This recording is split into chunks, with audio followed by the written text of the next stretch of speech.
So earlier today, Jesse and I were adventuring around the fair, and we came across some awesome people, artwork. Food! We Food. had lots of food, which is my personal favorite. Take a look at some of the friends we made today.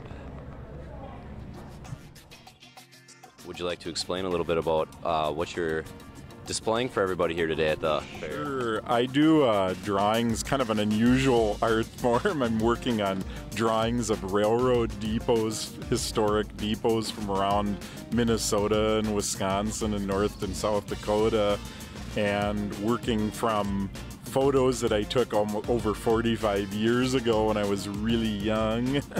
I knew they were going to disappear, so I wanted to record them before they were gone, and then I'm using that as reference for the drawings. So here, did you expect when you were taking these pictures when you were a kid that it would turn into something like this? I didn't know I was going to be drawing them all when I took the photos. I just thought it was fun to have a record of what they looked like, even though a lot of them were abandoned when I saw them before they were gone. For once I was ahead of the curve in my life where I knew they were about to disappear and I wanted to record them. But yeah, I realized later on that drawing was a good way to depict them, because I could leave some of the junk out of the picture if there were cars parked in front of the depot, or if the building was boarded up, I can draw the windows back in and make it look like it's a few years earlier and it's still in business. So. Alrighty. I am here with Rick Murphy. And Rick, can you tell me a little bit about what you got here? I make sculptures out of recycled material. And what exactly qualifies as this recycled material? What do y'all have? I have old gas tanks, old farm equipment, all kinds of automobile or tractor stuff. Lots of little trinkets. How did you get into doing this? I retired pretty early and I needed a hobby, so I kind of came up with this. I bought a wire feed welder and a plasma cutter, and just one thing led to another and I started creating all of this. Can you tell me a little bit about this little feature we got here? It's a bird, and the body is an old motorcycle gas tank, and the tail is like a bike rack off of an old bicycle. The fins are post hole diggers, and the neck and stuff is just old muffler parts and just odd stuff. Lots of odd little trinkets. That's so awesome. All right, how about this one right next to it? This is also a motorcycle gas tank, and then these are old horse hanes, and these are old nails and a headlight off of an old car and horseshoe pieces. Just all kinds of little odds and ends. Do you like to get anyone else involved in what you do? My grandson helps me sometimes. He's 7 and he kind of can pick the pieces and kind of put them together and tell me what they are. And then I always ask my wife, but she always tells me less is more. She thinks I put too many things on. Well, thank you so very much, and thank you for coming to the Lemonade Art Fair. It was so nice to meet you. Awesome. What's going on? Well, we got the Sisters Treats mini donut wagon about 10 years ago, and we kept the name, and it's been our business for 10 years. Yeah, and I'm just learning the ins and outs of it right now. So far I've burned myself on a couple of donuts, but that's to be expected. Try to keep her clean around here for everybody, so. I definitely enjoy it, yes. I'm having fun. Except for burning yourself, right? Yeah, other than that, everything's cool. Well, thank you so much, boys. I'll be back to eat some of these mini donuts.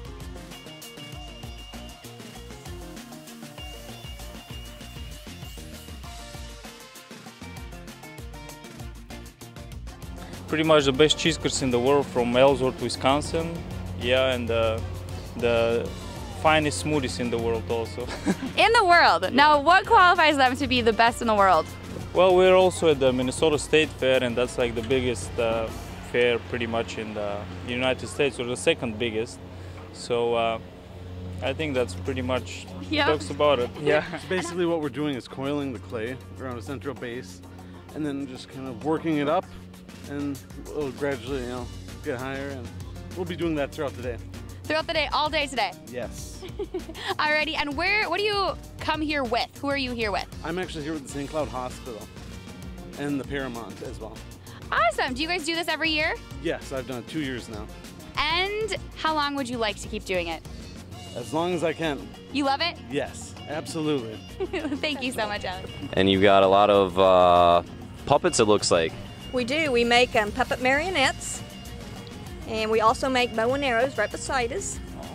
Okay. How long have you been coming to the Lemonade Art Festival? This is our first year. Your first year. What do you think of it so far? It's very nice. Very nice. Nice and Pretty big event. Yes. How long have you been making these marionette puppets? 24 years. Really? Yes.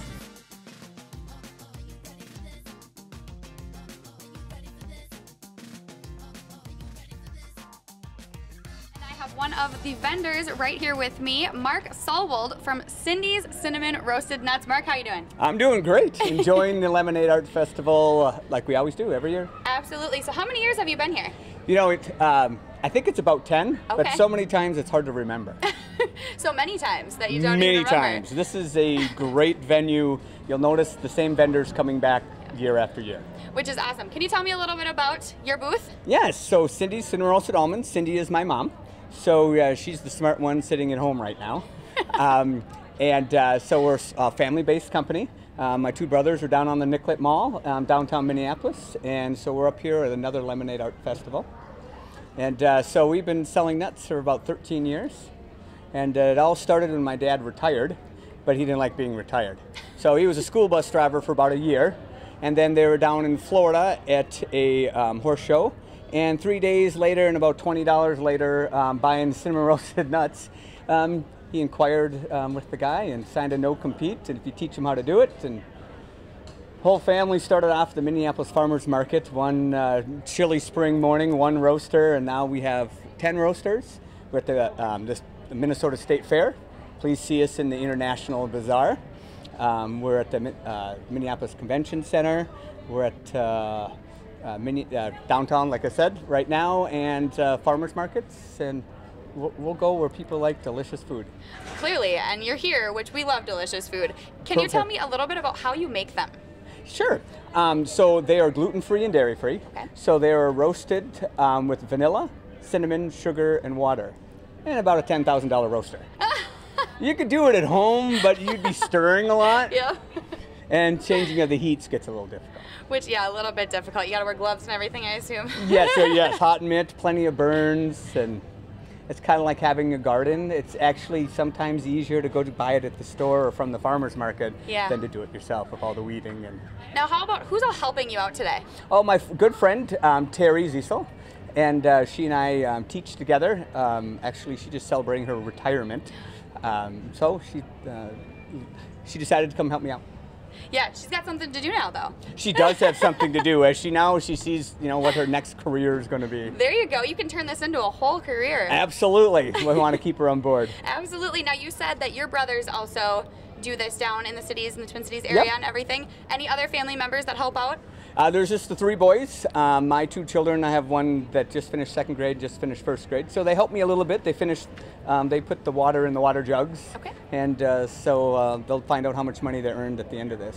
Gotcha. And do you have any plans to, make this any bigger than just the fairs or anything like that? Maybe open a store? You know what? We do have ideas. We would like to someday have maybe a small storefront. But getting into commercial into grocery stores would be nice. Yeah. That's maybe hard to see on TV, but it's a little hot out here. And when you have two roasters about 200 degrees right behind you, it's still fun, and it's nice to see the people and see how happy they are when they get the treat that they've been waiting for all year. Yeah. Did you have a chance to go see any of the other booths? Unfortunately, I have not. We got up here around 7 this morning, and so we'll be here until about 9:30 tonight. And then you get to sleep. Then I get to drive back home, and then yes. Awesome. Well, thank you very, very much Thank for you. stopping by. And now Neil has a little friend with him today. Hey everybody, we're here. I got a couple friends with me. Carter, Brady. Now Carter and Brady. I know, Brady, you said this is your first time here, right? Yes. Carter here is a little bit more of a veteran. How many years have you been coming here? 3 years. And what's your favorite part about the Lemonade Festival? Face painting. I can see that you got the Pikachu going on. You've got some too. I don't know if the camera can see it. Skull. Just a skull and crossbones. And guys, what is your favorite food? I know you guys were talking earlier that you've been enjoying some food here today. Donuts. Cheese curds. The cheese curds. I had some cheese curds earlier. They were pretty good. Well, are you guys going to stick around for the concert? Maybe. Maybe. Yeah, I don't know. All right. And we have another friend here. How are you doing? Doesn't want to talk. All right. Send it back to you, Jesse. No, Jesse. You too, buddies. You.